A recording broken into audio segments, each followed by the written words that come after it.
During the holidays, we got a chance to pay homage to the best and worst free agent deals for the Bronx Bombers right here on Open. This Monday, with the close of the NFL season and likely Eli Manning's New York Giants career, we pay tribute to Eli's top 5 moments for Big Blue. Coming in at number 5, this one was one of my favorites, captured right here on BronxNet. Although Eli finished just 9 of 26 for 225 yards, Christmas Eve back in 2011 was a special one for Giants fans. Big Blue defeated the New York Jets at MetLife Stadium, taking the city bragging rights and setting up an even more important showdown with the Dallas Cowboys next weekend in a 29-14 victory on that Saturday. Manning to Cruz. Cruz's 99-yard catch, what you just saw there in the picture, the longest scoring pass in team history, came in with the Giants in dire straits, facing 3rd and 10 from the 1. Manning, standing in the back of the end zone, zipped a pass to Cruz, who dodged tackle attempts by Antonio Cromartie and Kyle Wilson and took off down the right sideline. Eric Smith was the only one with a chance to get him, but Cruz outran him to give the Giants a 10-7 lead with 2:12 left in the opening half. The rest, as they say, is history. More on that in the top 5 list for Eli. In the midst of an improbable playoff run, a 27-year-old Manning pulled off one of the gutsiest victories of his career back in 2007. Just a month before this game, Manning dealt with numerous doubts about his leadership. Manning has always been a quiet leader, but when the Giants barely clinched a wild card berth, the quiet leadership was suddenly in question. In response, Manning had one of the best playoff stretches in NFL history, including this performance through harsh winter conditions against the Green Bay Packers and Brett Favre, facing a temperature of -3 degrees and a wind chill of -24, the 3rd coldest championship game in history. At that time, Manning never once cooled off. He finished 21 of 40 for 254 yards and 0 turnovers, a significant accomplishment in those conditions. Despite the unbearable conditions, Manning continued to put his team in a position to win. Unfortunately, kicker Lawrence Tynes missed a 43-yard field goal with 6:49 left, as well as a 36-yarder as time expired following a bad snap. With the score tied at 20, Corey Webster intercepted Favre, eventually leading to Tynes' game-winning 47-yard field goal. No one expected the Giants to compete at all in those playoffs, yet Manning continued to exceed expectations, overcoming the brutal weather to finish with, again, 0 turnovers and 1 ticket to face the then 18-0 New England Patriots. That game grabs the 4th spot on my list.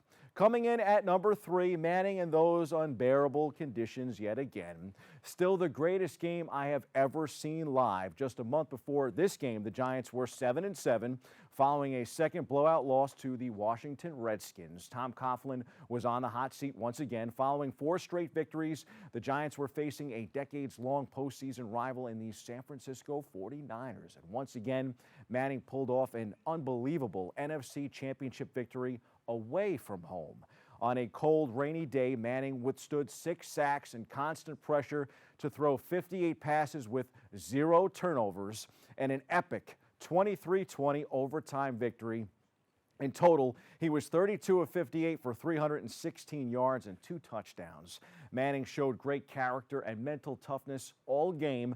He kept coming after the Niners despite relentless pressure. 4 sacks on 3rd down and 6 sacks in total in this game. Moreover, in 2011, Manning's interceptions were the most detrimental to his team of any quarterback in the league. In other words, the Giants' chances to win were negatively impacted the most when Manning threw an interception. San Francisco also had an NFL-high 22 interceptions by defensive backs that season. Thus, it is extraordinary that Manning had 0 interceptions in 58 attempts against the Niners in that game, especially with the Super Bowl on the line. Manning may not have put up his gaudiest numbers, but this game was undoubtedly one of the toughest victories of his career. Easily could have been number 1 on my list if it wasn't for what happened next with the next 2 on this list. Months after the hoopla, when Manning claimed he was among the elite quarterbacks in the league, Manning solidified his argument on the biggest stage. Down 17-15 with 3:46 left in the game,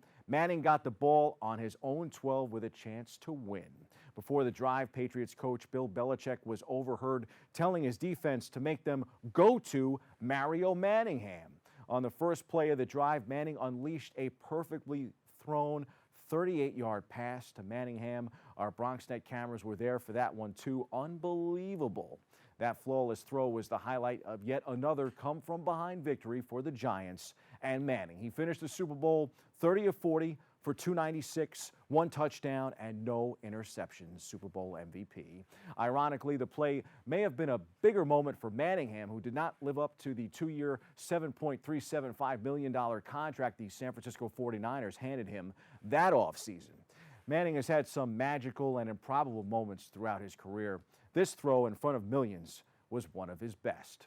But the best one, and the top spot on my list of the top 5 moments in Eli Manning's Giants career, comes from his first Super Bowl win.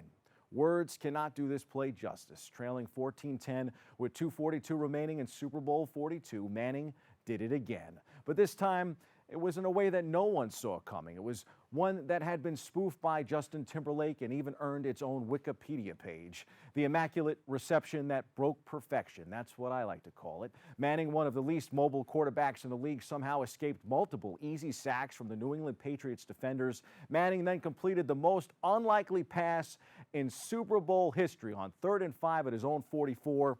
Manning heaved the ball over 40 yards to David Tyree, a player who had 4 catches that season. 4.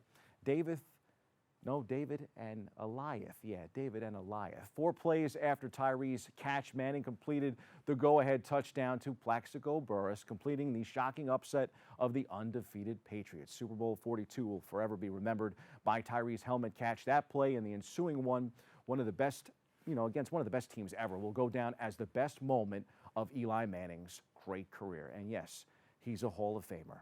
Gonna miss you, Eli. Happy New Year, fam. That's your sports. I'm Bobby C.